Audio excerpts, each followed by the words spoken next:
বাংলাদেশ পাওয়ার পরে শহীদদেরকে যদি ভুলে যায় তাহলে আমাদের মতো গাদ্দার আর কেউ থাকবে না।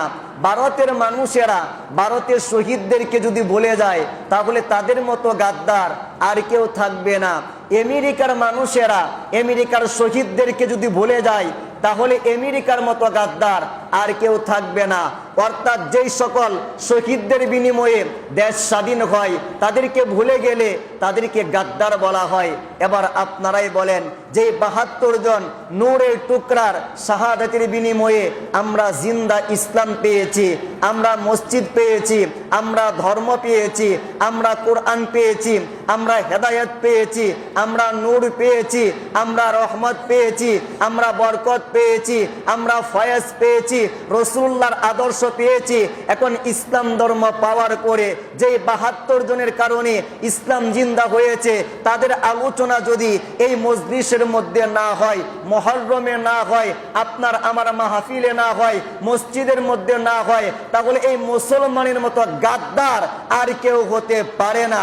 কথা বলেন ঠিক কিনা? এই মুসলমানদের ভিতরে কারা ইমানদার আর কারা গাদ্দার আপনারা কেমন করে বুঝবেন? এই মুহররম মাস চলে আসবে, মুহররম মাসের ভিতরে কেবল যারা নামাজের ওয়াজ করবে, হাসান হুসাইনের ওয়াজ করবে না, মা ফাতিমা মৌলা আলীর ওয়াজ করবে না, জয়নুল আবিদিনের ওয়াজ করবে না, আলী আকবরের ওয়াজ করবে না, আলী আসগরের ওয়াজ করবে না, মহাবীর কাসেমের ওয়াজ করবে না, মা জয়নবের ওয়াজ করবে না, মা ফাতিমাতুস সুগরার ওয়াজ করবে না, মা সকিনার ওয়াজ করবে না।